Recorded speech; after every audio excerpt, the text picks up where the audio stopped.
Hi, everyone. Thanks for tuning in to Nick Egan Times. On this episode, we have an amazing guest. We have the multi-talented singer-songwriter Savannah Jade. Savannah is a powerhouse Canadian country artist whose soulful voice and magnetic presence has captivated audiences. After making waves as half of the successful duo Five Roses, Savannah has taken the spotlight with her individual solo career, quickly becoming one of Canada's most exciting emerging artists. Savannah is about to release her incredible new self-titled EP, Savannah Jade, which is coming out later this week on the 25th of July. Welcome to the multi-talented Savannah Jane, and thanks for coming on the podcast. Thank you so much for having me. That's so sweet. You're welcome. All right, let's jump straight into it. Tell me about growing up and how life was for you back then. Yeah, so I grew up in a small town called Saint-Antonin, near Rivière-du-Loup in Quebec, and I had a pretty normal childhood. But my parents used to listen to music all the time. They love music, they still do, and I remember dancing in the kitchen with my mom all the time, like after dinner and stuff. So music has been always part of my life since when I was really young. And then, yeah, so I started to take some singing lessons because I watched the Phantom of the Opera with my mom. Also fell in love with classic music. I was like, Mom, I need to sing like her, like Christine in that show. I fell in love with that character. And so I started to take classic lessons. And that's when I kind of learned the techniques to sing and stuff. But then later on, I was like, you know what? I want to sing with my heart more than like with my techniques and stuff. I really wanted to feel like it's a liberating way to express myself. And so I started to do more of a pop rock kind of singing. And then I had a cover band in my hometown as well. We did lots of rock shows. It was really, really fun. But then I moved into Montreal because I really wanted to pursue music career. And so I met my partner at the time for Five Roses. I cut his hair. That's how we met. And then he was like, do you like country music? And I was like, of course, I love country music. Like I'm a big fan since forever. And so he was like, I'm thinking of starting a duo. Would you be interested in seeing if our voices match well together? And I was like, yeah, of course. And so we started to write our songs, and that was the beginning of Five Roses in 2016. And then since we went all the way to 2 years ago, we quit with Five Roses, but we had a pretty cool career up to there.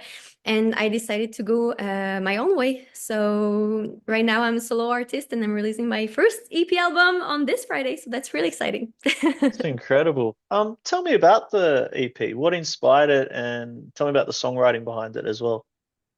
Yeah, so that EP really reflects my mental state of like each part of that journey, which I started to write these songs maybe 2 years ago. So there's some songs that were pitches. My first two single were pitches that I got from songwriters, and all the other songs are the songs I co-wrote with people in Nashville. Had a blast. It was so much fun. I discovered a passion for songwriting too, because before sometimes we got pitched and stuff, and I still think like best song wins. So if I got a pitch from someone and I feel like it's the perfect song for the moment, I will record it, of course. But I love to do songwriting as well. And yeah, so the EP starts in a more of a dark way, but goes really, really fun and light. So yeah, it's a really liberating one. I felt like it was healing myself. So I really hope it does heal people too. So yeah. Yeah, amazing. Have you had any mentors? Like, have you had anyone that's actually helped you as well? I have a manager who's just Muskluk, who I loved as an artist since forever, and now I get to be in the same team as her, and she's managing me as well. So yeah, I think she would be my mentor, and I'm really, really grateful to have her by my side. Wonderful. And when you were growing up, was there any artist that inspired you or that you looked up to?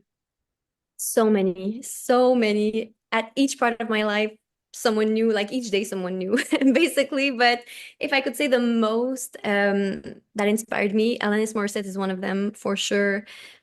She's a great, great, great Canadian singer that I love. I think she was always like out there and trying stuff that was not really seen at the time. And I just love the way she was really nonchalant about it and did whatever she wanted to do and felt like doing. So I really admired that. But also Lainey Wilson, I think she's so a genuinely nice person. Seems just so grounded and sweet. So I really, really love her too. But yeah, I think them for sure, and Megan Maroney for the way she writes. I love the way she writes. I think it's really funny to do like such a ironic and humoristic kind of writing. So some of my songs are pretty inspired by her too. But yeah, there's so many people that I get inspired from in each genre too of music. Some rock, some country music, some pop. Also, I really like Sabrina Carpenter. I think she's really fun too. So yeah, many artists, and each day a new one, like I said. Marvelous. You used to do figure skating. Tell me about figure skating. Yes, so I did that since from the age of 8 till 18 actually. So I did that for 10 years. Sure. Did national competitions. I was doing pair skating at the time, and I'm French first, like my first language is French. So that's when I learned English most, I think, because I had a partner who only spoke English at a time, Sure. and I did only speak French, so we had to Mm. communicate some way, and that's where I learned English. So I'm really grateful about it too. And we had lots of great times, and I think at the time I was too shy to sing in front of people too. Sure. So figure skating was kind of a way to express myself in that sense. So when I quit skating, then I just transferred it all to music, and Yeah. that's when I most started my music career too. Yeah. Awesome. When you speaking, obviously you can speak French. With the English singing and songwriting, do you find that difficult at all? Like, do you ever get the words mixed up or anything? It's funny because I usually write with people who their first language is English. So sometimes when I don't know a word or how to say something, I will just like explain what I want to say, and they will put it in words, and so it works really well. But I tried to write French songs and it didn't go well for some reason. I don't know why, but I feel like English is more easy to write for me. So yeah, it's always been that. Awesome. Where's your favorite city in Canada? My favorite city. Hmm, that's a good question. Obviously, I love Montreal since like Sure. it's the city where I live in, and I really enjoy Montreal. But I love Kelowna a lot. Like the CCMAs are there this year. I just think it's so so so beautiful. But I didn't visit like all of Canada, so I can say it yet. Yeah, yeah. Yeah, and PEI too. Like it's so beautiful there as well. So that's a hard question. There's so many places I love in Canada too. So yeah. Perfect. And with your singing and doing the songs, obviously you've been vulnerable at times, putting stuff out there. Does that ever affect you, or how do you deal with that? You mean in since my Songwriting, like first. when, yeah, yeah, when you're writing songs and putting them out there, sometimes you've got to be vulnerable. Yeah, of Yeah. course. Yeah. So I never if I have a story to tell, for example, it's about a dog. I will put it in words as a relationship so people would not know. So sometimes I want to say something, but it looks like something else. Never put real names in my songs also. So they're all names. Don't talk about anyone. But also I get inspired by my friends a lot because I've been with my boyfriend since 7 years now. We have a really healthy relationship. So and I love to sing about heartbreak for some reason still. So I get inspired by lots of my friends on that side. But Gotcha. yeah, so yeah, it would be that. And who would be a dream collaborator? Who would be someone you would love to do a song with or work with? Post Malone. Sure. I've been a huge fan of his stuff since forever, and I think he's just so so so so talented and sing so genuinely nice too. So I would love to meet him. Yeah. What's the best compliment you've ever received? Oh, best compliment. Hmm, that's a good one. Maybe that I like to listen to people when they speak to me. I like to not be their not their therapist since I never studied in that field, but I like to give my advices and what I think is good for them. So yeah, I love to listen to people, my friends especially, and family. So yeah, maybe that. Cool. And what's the best of advice you've ever received? To do whatever I want and feel right, and to not care about like haters or what people say negatively. So yeah. And what's the best advice you would give someone? If someone was similar to you in your situation, what would you tell Yeah. them? I would say the same. Don't have a plan B. Just follow your dream. Like if you have a dream, don't have a plan B. Because like I think it just put the path less straight when you have like a plan B. And I used to have plan Bs all the time because I'm really like feeling self-conscious maybe, or I have the imposter syndrome really, really big. So I always thought like maybe this is not for me and stuff. But if you really have a dream, follow this path and do what you think is best. And so yeah, Yeah, definitely. And being a part of Five Roses, how do you think that's helped you progress, like the experience of that? Because you it had helps like a much. Yeah. lot. Yeah, yeah. Yeah, so I learned pretty much everything about the music business and learn about how songwriting processes worked and like producers and stuff. There's so many. I didn't know nothing basically. I really only sang before and just had fun and stuff. And it was more of a hobby than a real job. But yeah, I really learned how this job worked and how to work hard and yeah, be always prepared for everything that could happen and be prepared for the no's because there's a lot. Incredible. And tell me about the experience going on The Voice Quebec. That was so much fun. I think that's the time where I knew that's really what I wanted to do with my life because it was just so much fun. And we were like with lots of other contestants Oh, and talking to each other, sharing the same passion and stuff. So yeah, but the adrenaline I felt there was just so much fun, and that's when I knew I wanted to pursue a career in music. Yeah. wonderful. What motivates you daily? That's a good question because I'm not motivated every day. Also, sometimes I just wake up and I'm like, let's do like have fun and watch TV all day.